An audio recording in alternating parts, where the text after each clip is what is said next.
छात्राओं, यह residential status का तीसरा वीडियो है। पहले के दोनों वीडियो में हमने एक व्यष्टि करदाता की निवासीय स्थिति को ज्ञात करने के लिए नियमों का अध्ययन किया था।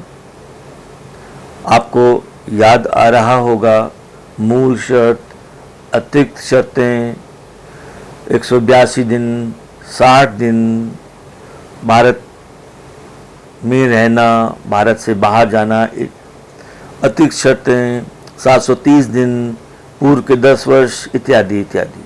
आप उनको एक बार दोबारा देखें। इस वीडियो में प्रश्न कैसे हल करना चाहिए उसके बारे में मैं जानकारी दे रहा हूं। आपके स्क्रीन पर मूल शर्त जांचने का एक फ्लो चार्ट दिया है।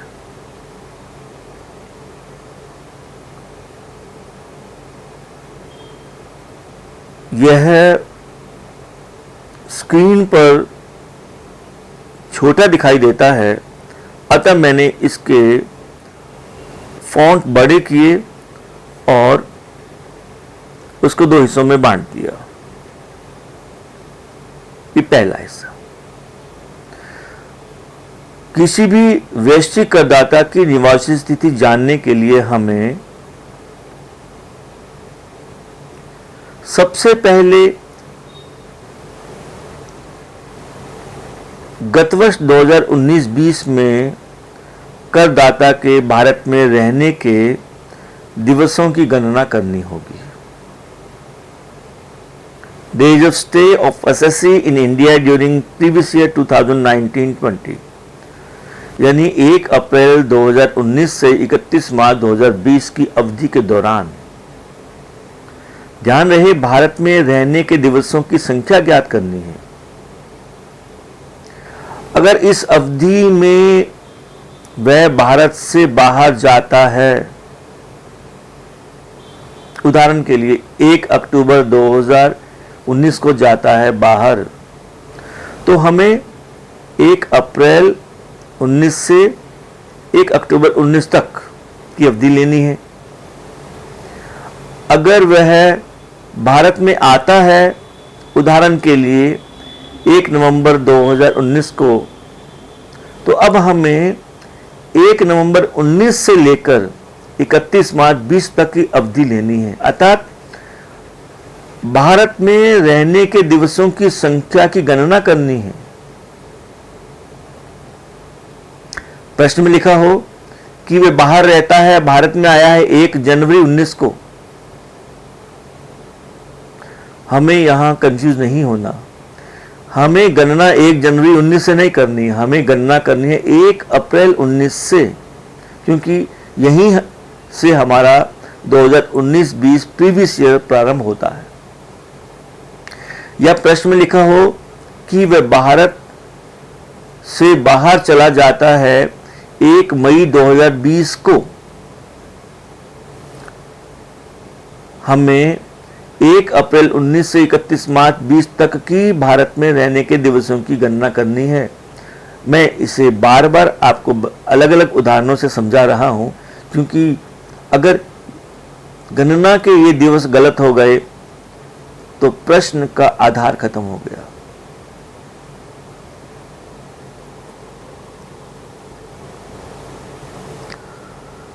गणना करने के बाद अब हमारा निर्णय क्या होगा? हो सकता है कि हमने जो डेज काउंट किए हैं वो 182 से ज्यादा हो। अगर ऐसा है तो मूल शर्त संबंधी हमारा निर्णय होगा कि करदाता 2019-20 में मूल शर्त पूरी करता है। यदि 182 डेज पूरे नहीं होते हैं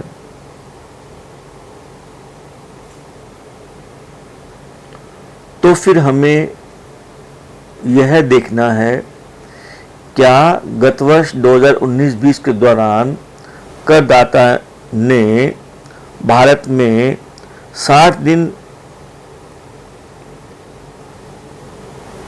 या उससे अधिक दिवसों तक निवास किया है? अर्थात भारत में रहने के दिवसों की संख्या 2019-20 गत वर्ष के दौरान 60 से कम है? आपका जवाब है हाँ, 60 से कम है। तो मूल शर्त संबंधी हमारा यहां निर्णय हो जाता है कि assessee not fulfil basic condition, करदाता मूल शर्त ही पूरी नहीं करता है। और अगर हमारा निर्णय होता है, हमारा ऑब्जर्वेशन होता है कि दिवसों की संख्या 60 से कम है, नहीं 60 से कम नहीं है, अर्थात स्थिति हुई 182 नहीं है परंतु 60 से ज्यादा है या कम से कम 60 है,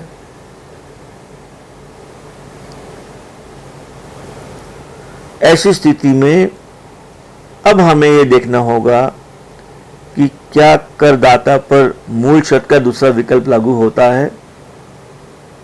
आपने पूर्व के वीडियोज में अध्ययन किया था कि किन दो तरह के करदाताओं पर दूसरा विकल्प लागू नहीं होता। आप जांचेंगे, नहीं लागू नहीं होता है उन पर। अगर उन पर लागू नहीं होता है तो करदाताओं ने मूल शर्त पूरी नहीं की, और अगर उन पर लागू होता है तो आपको पूर्व के 4 वर्षों में भारत में रहने वाले दिवसों की गणना भी करनी होगी, और वह दिवस गणना करने के बाद आपका निर्णय होगा मूल शर्त पूरी करता है। इसे उदाहरण से समझते हैं। आपके पुस्तक जो मैंने आपको बताई थी उसका मैं पहला उदाहरण लेता हूं। उसमें भी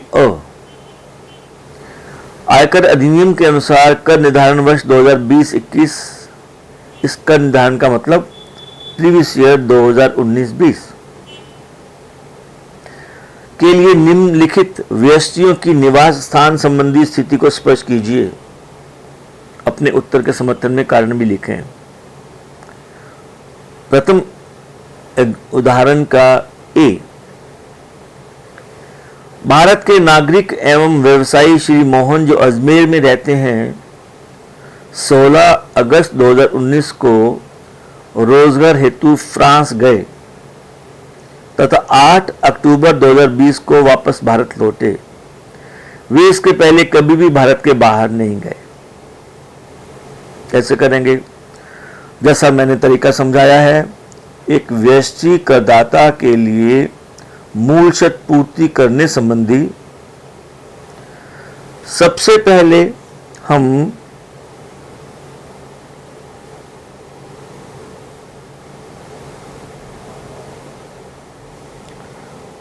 2019-20 के दौरान भारत में रहने वाले दिवसों की गणना करेंगे। प्रश्न के अनुसार वह भारत में रहता है और 16 अगस्त 2019 को भारत से बाहर नौकरी के लिए जाता है। तो हमारे दिवस होंगे 1 अप्रैल 19 से 16 अगस्त 19। अप्रैल में 30 दिन,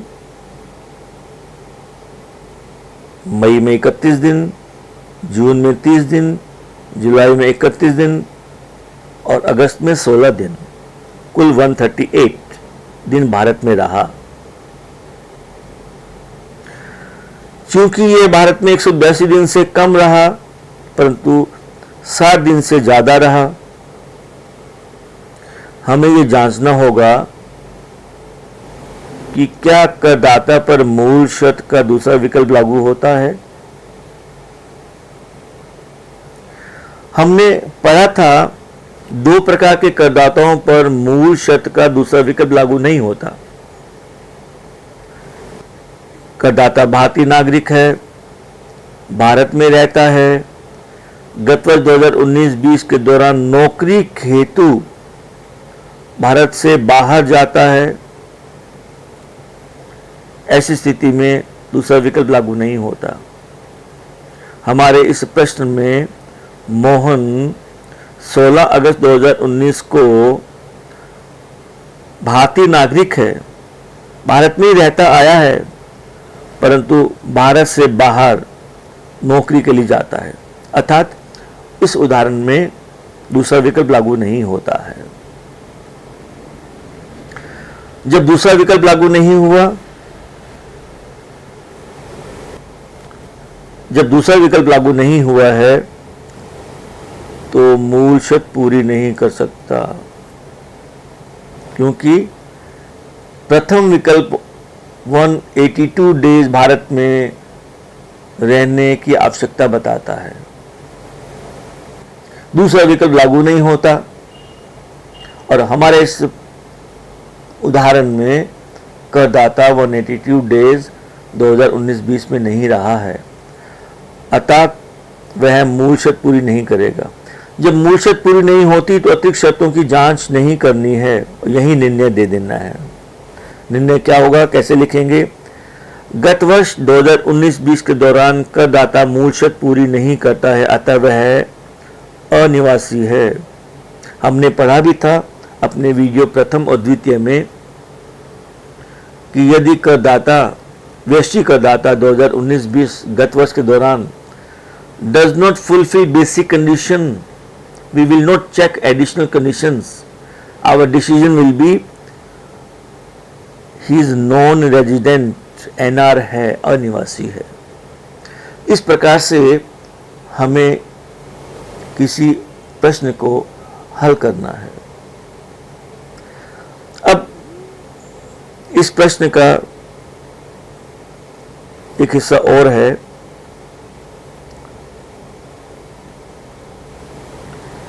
क्या आपका उत्तर भिन्न होगा यदि वे बिना किसी कार्य के विश्राम के लिए गए हों? Will your answer be different if he had gone on a leisure trip? प्रश्न सारा बदल गया। अब हम वापस इस प्रश्न को हल करके देखेंगे। ये इफ वाला प्रश्न है। उसी प्रकार से पहले भारत में रहने वाले दिवसों की संख्या की गणना की 2019-20 के दौरान। हमने पाया कि 182 दिन से कम है, परंतु 60 दिन से ज़्यादा भारत में रहा है। हम मूल शर्त का दूसरा विकल्प चेक करेंगे। हाँ, भारतीय नागरिक है, भारत में रहता है, 19-20 में दौरान भारत से बाहर जाता है, परंतु नौकरी के लिए नहीं। अर्थात हम इस पे दूसरा विकल्प लागू कर रहे हैं। और दूसरा विकल्प आपको याद होगा, उसके दो बिंदु होते हैं, उसकी दो शर्तें होती हैं दूसरे विकल्प की। करदाता गत वर्ष में कम से कम 60 दिवस भारत में रहे 2019-20 के दौरान। हमारे इस उदाहरण में 138 दिन भारत में रहता है 19-20 के दौरान, अर्थात मूल शर्त के दूसरे विकल्प का पहला बिंदु पूरा हो गया, तथा मूल शर्त के दूसरे विकल्प का दूसरा बिंदु पूर्व के 4 वर्षों के दौरान, यानी कि 1 अप्रैल 2015 से लेकर 31 मार्च 2019 के दौरान करदाता कम से कम 365 दिवस भारत में रहे। हाँ, हमारे इस प्रश्न में लिखा हुआ है कि करदाता भारत में ही रहता है, वह पहली बार भारत से बाहर गया है। तो हम दिवसों की गणना करनी भी चाहें कि 15-16 में 365 दिन, 16-17 में 365 दिन, 17-18 में 365 दिन, 18-19 में 365 दिन, अर्थात उसके 2015-19 की अवधि के दौरान भारत में रहने वाले दिवसों की संख्या 365 से बहुत अधिक हो गई है। तो वह मूल शर्त के दूसरे विकल्प के पहले बिंदु को भी पूरा करता है और दूसरे बिंदु को भी पूरा करता है, तो मूल शर्त संबंधी अब हमारा निर्णय हो जाएगा हाँ, मूल शर्त पूरी करता है। और जब मूल शर्त पूरी करता है तो उसके बाद हमें अतिरिक्त शर्तों की जांच करनी है। आप इसको यूं समझें, मूल शर्त किसी घर के बाहर का दरवाजा है और अतिरिक्त शर्त उस घर के अंदर के किसी कक्ष का दरवाजा है। अब किसी को भी उस कक्ष में जाना है, रूम में जाना है, तो पहले अतिरिक्त शर्त का दरवाजा क्रॉस नहीं करना होगा, पहले मूल शर्त का दरवाजा क्रॉस करना होगा। तो यहां उसने मूल शर्त का दरवाजा क्रॉस कर लिया, अब अतिरिक्त शर्तों का दरवाजे की जांच करेंगे।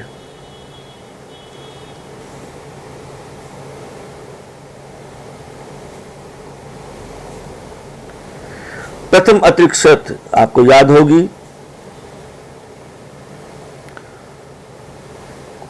पूर्व के 7 वर्षों में कम से कम 730 दिन भारत में रहना चाहिए। Stay days in India during 2012 to 19, 12-13, 13-14, 14-15, 15-16, 16-17, 17-18, 18-19, 1 अप्रैल 2012 से 31 मार्च 2019, इन 7 वर्षों के दौरान करदाता भारत में कम से कम 730 डेज रहे। और हमारे इस एग्जाम्पल में मैं पहले बोल चुका हूं कि वो पहली बार भारत से बाहर गए हैं, अर्थात 7 वर्षों में वह 730 दिन भारत में कम से कम रह रहा है, मोर देन 730 डेज रह रहा है। मैंने कैलकुलेट ही नहीं किया, मतलब प्रथम अतिरिक्त शर्त वह पूरी करता है। अतिरिक्त शर्तों के बारे में मैंने बताया था, दोनों अतिरिक्त शर्तें पूरी करनी होगी। पहली अतिरिक्त शर्त पूरी हो जाती है, दूसरी नहीं होती है, तो फिर अतिरिक्त शर्तें पूरी नहीं मानेंगे। तो सबसे पहले हमने पहली अतिरिक्त शर्त की जांच कर ली, हाँ यहां के इस उदाहरण में निर्णय है हाँ उसने पूरी की है। तो अब दूसरी अतिरिक्त शर्त की जांच करते हैं। दूसरी अतिरिक्त शर्त के बारे में हमने पढ़ा था कि करदाता 2019-20 के पूर्व के 10 वर्षों में किन्हीं 2 वर्ष व्यष्टि वाली मूल शर्त पूरी करता हो, और व्यष्टि वाली मूल शर्त पूरी हमें पता है 182 डेज। यहां करदाता पूर्व में कभी भी भारत से बाहर नहीं गया, अर्थात पूर्व के 10 वर्षों में 2009 से 2019 के दौरान वह कम से कम 2 वर्षों तक व्यष्टि वाली मूल शर्त पूरी कर रहा है। हर वर्ष तो वह 182 डेज रहा है। हमें तो केवल 2 ही वर्ष की तो जांच करनी है पूर्व के 10 वर्षों में से कि वह 182 डेज भारत में रहे। हमारे इस उदाहरण में वह दूसरी अतिरिक्त शर्त पूरी कर रहा है, यानी कि 2 वर्षों के दौरान, कम से कम 2 वर्षों के दौरान वह भारत में 182 डेज रहा है। तो हमने देखा किस प्रकार से अतिरिक्त शर्तों की दोनों बिंदुओं की पालना करनी है। अब अंत में हम क्या लिखेंगे, प्रश्न कैसे करेंगे। करदाता पूर्व के 10 वर्षों यहां से अपन आगे बढ़ रहे थे, अतः करदाता दोनों अतिरिक्त शर्तें पूरी कर देता है। अंतिम निर्णय, गत वर्ष 2019-20 के दौरान करदाता मूल शर्त एवं अतिरिक्त शर्तें पूरी करता है। मूल शर्त भी पूरी हुई, अतिरिक्त शर्तें भी पूरी हुई, तो वह साधारण निवासी होगा, ऑर्डिनरी रेजिडेंट OR होगा। इस प्रकार से किसी प्रश्न को हमें हल करना होता है। मैं एक उसी उदाहरण का भी हिस्सा लेना चाहता हूं।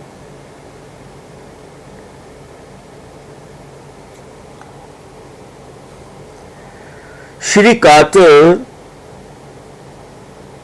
18 अप्रैल 2017 को फर्स्ट टाइम भारत में आया, प्रथम बार 18 अप्रैल 17 को, और 7 अक्टूबर 2019 को रिटर्न बैक वापस अमेरिका चला गया। 13 मई 19 तक कलकत्ता में ठहरा, उसके बाद मुंबई में ठहरा। Stayed at Kolkata up to 30th May 2019 and remain in Mumbai thereafter. अब इस प्रश्न को हल करके देखते हैं।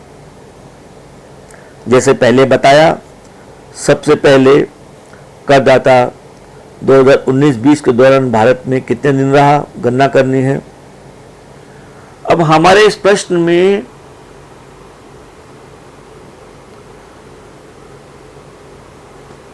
प्रश्न को दोबारा देखें।